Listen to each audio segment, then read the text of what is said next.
Up here on the roof, I'll take some brown, some white. There, mix your color up. Hello everyone watching, and welcome back to A Tribute to Mastery, where I am currently recreating paintings by Bob Ross. And we've gone ahead and we're just jumping right into it. And I don't know, whatever that strange little blip was in last video, but I think I've taken care of whatever it is. And now there shouldn't be any interferences. Zero. None whatsoever. No interferences. We don't have to worry about that. And we're starting by covering our sky with our dark blue.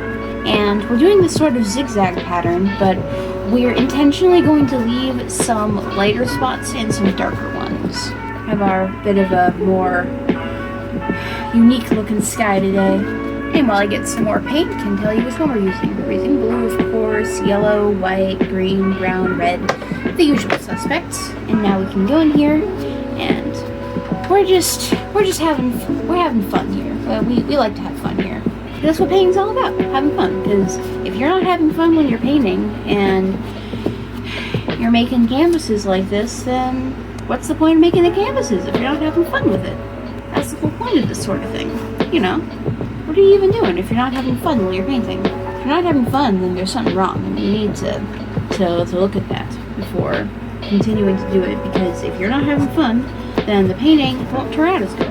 Because attitude is a really big part of it. So if you have a bad attitude and you start painting and you hate it and you hate how it's turning out and all that, your painting's probably going to reflect that. And that's not what we want. It was strange. Sure, I fixed that disturbance, but now it feels weirdly empty. Like something should have been here by now. Or shown up or something. It's so weird. I wish I knew what it was. And of course you want to make sure that you have some water or paint thinner handy to get all the paint, or as much as you can, out of the brush, so that you're not mixing colors when you don't want to. You gotta be the lord of your paint. You gotta lord over it and do what you need to with it. You can't let the paint dictate how you do the painting itself. You gotta use the paint to make it work for you, not the other way around. You don't work for the paint. The paint is your tool. You are the boss, not the paint. And now, I think we're gonna maybe make some hills right in here. So we're gonna get some brown and some blue. And we're also gonna mix a little bit of red and even a little bit of green into there. Mix it all together to make one dark color. And we're gonna go about here, and we're just gonna start putting these in. You can have them get a bit taller here at the back, but down here it's all about the same. And we're bringing it out this way, just like that. You can even mix in some more straight brown to make it darker. And then we're going to mix in a bit of green, and we're going to go in here, and we'll add another one, except it's behind this one. Make it look like it's way in the back. You know what? Let's bring back our sponge brush. We haven't used it in a hot minute. So we're just going to go in here, and we're going to use this to diffuse this a bit, make it look like it's very far away. You can do that easily by blotting, which is more of a makeup. It's more of a makeup vocabulary, maybe word. I can't quite remember the word right now, but it's like a, not lingo, term, I guess, maybe? More of a makeup term. Yeah, probably. I think that's what I'm looking for. Blotting is more of a makeup term, but it works just as well for paint. You know, if you know how to paint, or if you know how to do makeup, you can very easily take those skills and translate them to one or the other. Because in the end, they're very similar. Like, makeup is just painting on the face, and painting is just applying makeup to a canvas, more or less. So if you're good at one, but not so much the other, then, I don't know, maybe try expanding your horizons a bit. You might have some real talent. Okay. All seriousness, we do need to bring this across just a bit. It's not going to be water, I don't think. We just need to pull this into the background a bit. Not too much, but just enough that I've found pulling it across just like this is a great way to do this sort of effect. Assuming we put more stuff on the canvas, which we should. You can even go in here and redefine this a little bit so that you're still able to halfway tell what you're looking at. You know? I feel like I'm spending a little bit too much time on the mountain. Or not even a mountain, it's a hill. Wow. I'm sorry, I keep looking over expecting to see something, which is weird because I swear beforehand, anytime when I think about that sort of thing, I keep coming up with blanks as if it's like been like removed or something. Like someone took a film reel and cut a few frames out and then stitched them back together, and there's a little jump cut. So it feels like with my memory, which is weird with that sort of thing. I might have to look into that. I swear, there's usually something over here, but there's not today. Or tonight? What even is time in these videos? Anyway, let's just get back to anything. Because we're gonna take our mixture and add a little bit of yellow to it, lighten it up, nice and green-like, and we can go in here and we can start adding in another layer of it, just like that. We can easily add in some more green if it starts to look off with the coloring. I hope the next painting we get to do some more clouds. I like painting. I like painting clouds. They're nice. So it's always a little bit sad when I don't quite get to do that. But we can just hope and pray that the next time we do one of these paintings, it'll have clouds in it. Leave a like if you hope the next painting has clouds in it. And now we're gonna go in with some red and brown and a bit of green. We're gonna mix the colors together. We're going to pull it down just like this. Get our brush to be going in a specific direction. And we can go about here and we can start putting in some tree shapes. So we're going to go in here and we'll add one here. Is Robert in this massive trees? I don't know. Probably not. He's probably doing his own thing somewhere in here. But we won't know that till we actually add him. So let's just keep going. And we can just keep going this way. Every now and then we add another tree shape. Every now and then we'll add another tree shape here, maybe one here, maybe a little bit going off there. Just need these way back here in the background, just like that. And then we can add a big one right here. Yeah, coming this way. And we can sort of connect these, and it may look strange now, but we're gonna add more detail, and it'll look so much better. Here, drag this out a bit, and a little bit here too, why not? We can go in here and create a sort of half moon shape with this. Don't want to do too much because we don't want to ruin our playing field and make it so that all of a sudden we can't add anything if there's space here. But I think this is pretty good when it comes to space. Don't want to do too much though, because then all of a sudden you use too much and all of a sudden you don't have enough space, like I said. And we're gonna go here and we're gonna just bring this down. Don't need to get water or white or anything like that. We're just taking this and we're dragging it down, and if it all goes in the same direction, it more or less looks like water. Don't do it too much because that might look weird. But okay. And now we can do the same thing here and just drag it across. I think what we're gonna do is go here. We're gonna drag this down a bit more. Trust me, I know what I'm doing. I think it's imperative to not doubt yourself with this sort of thing. Because if you do, then all of a sudden you won't trust your own abilities, and then suddenly all of a sudden you start to think you're bad at it, and that's a really bad mindset to have with this. Honestly, in my opinion, there's no such thing as like a bad painting. There's just no such thing as bad artists either. There are people that have been, there's just experienced and inexperienced. And good and bad when it comes to paintings and art and stuff is entirely subjective. You have to keep that in mind. Something that looks like, pardon my French, crap to you might look like an amazing, inspired piece of design to somebody else. And something that might seem like a masterpiece to you, somebody might think looks like nothing. It all comes down to the person looking at it. Now we're gonna go in with some white and some yellow, especially. Definitely want some yellow. Mix them together, and then we're gonna want to start. Okay, need more yellow. We're gonna use our little sponge brush to mix in some yellow in here. I'm mixing some water. Make it stick better. Thin paint will stick to a thick paint. Go here and just go over with it. Just a bit in here. Just helps define our painting and stuff. It looks quite nice. Then we're gonna want to go in with that same yellow here, and we can just easily just layer this in here, and all of a sudden we've got whole new colors right here for us to work with. It's beautiful. And if you have too much yellow in one space, that's okay. You can simply go over it again, and it will muddle it, and you'll be able to use it for different parts of the canvas. We'll layer that in there. It's easy to do this with a fan brush too, but the fan brush tends to make it curved, and that can not always be quite what we want. Okay, we'll even mix in a little bit of green here, just a bit of green. We can put in some down here, maybe add some green to our layers here. Yeah, just with all the yellow, we can mix in some stark green.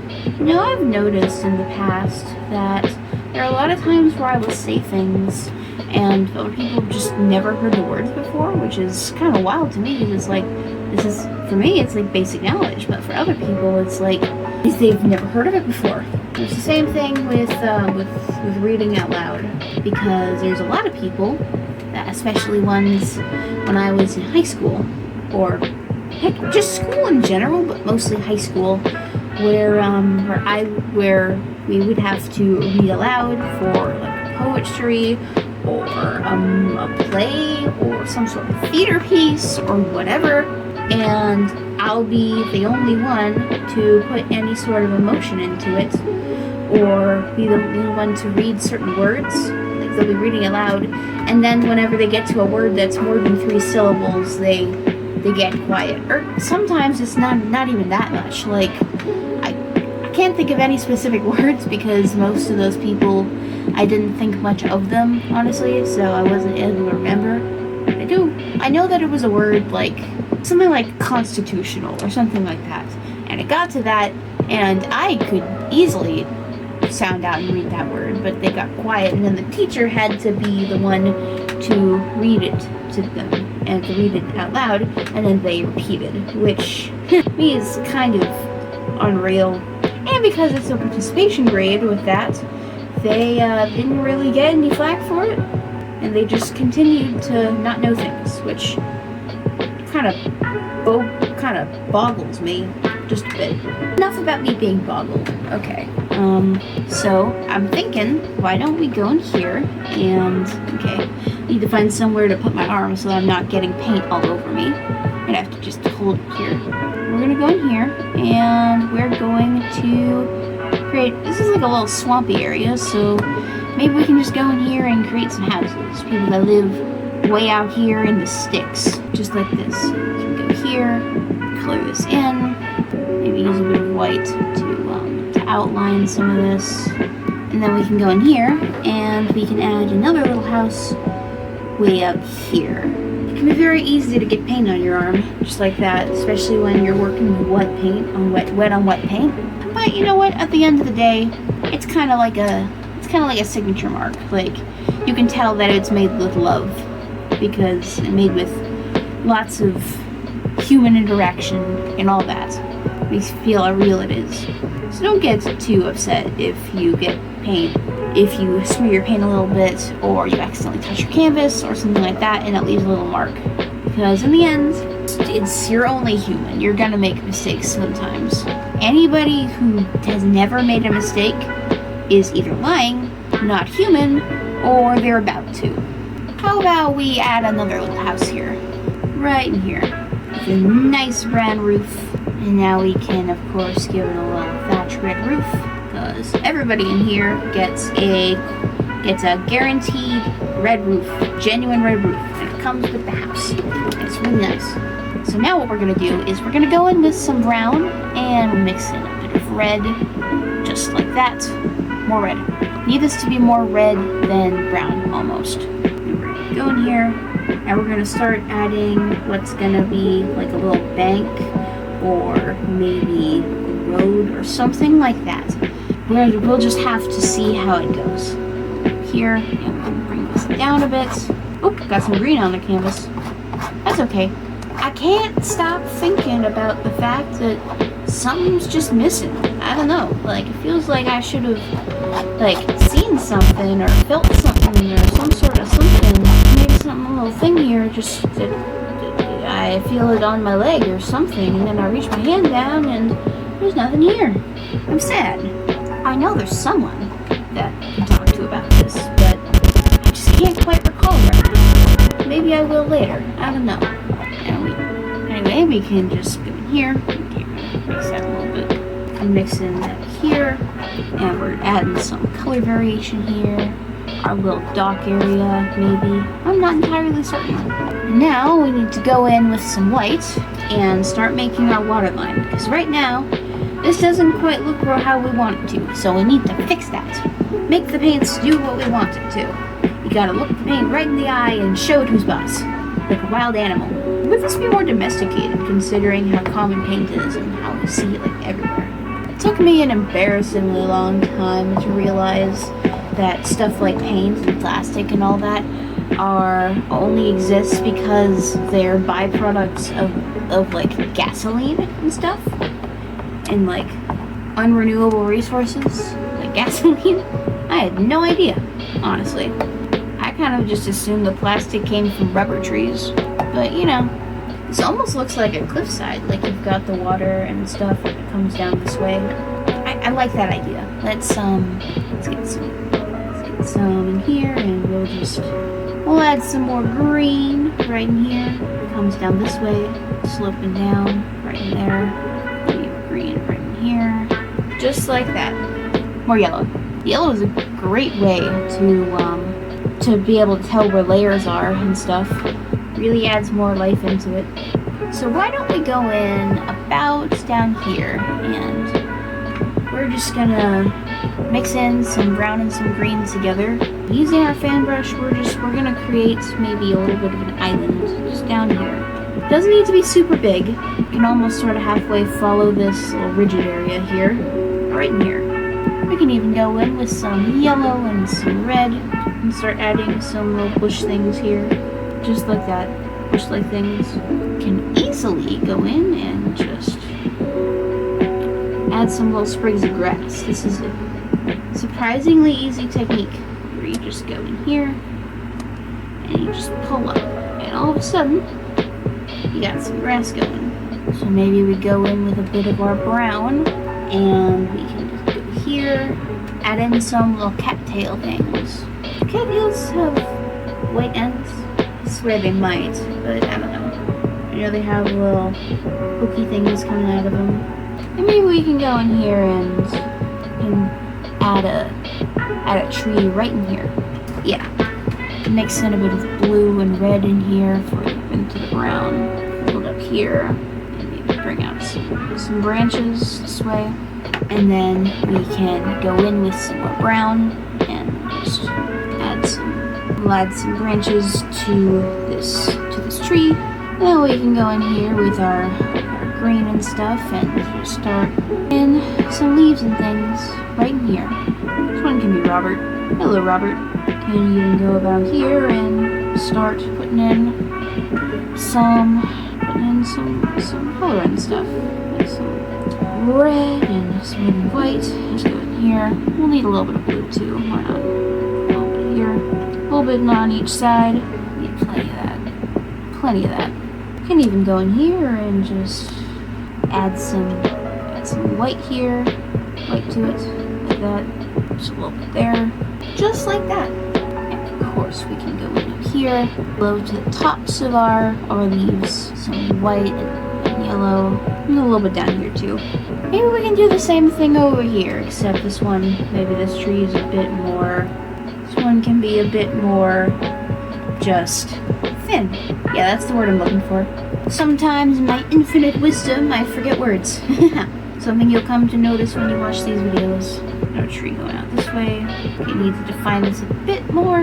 Going out here, right up here. Yeah. And then to top it all off, we can just go in here and do the same thing we did for the other one, except, you know, more so. Here with it. And we're gonna go in here and we'll add a little bit more of a thing for it to stand on here. And now we can can easily cut through the branches a bit, cut through the leaves, make it a little bit slightly more visible. Do it over here and just like that.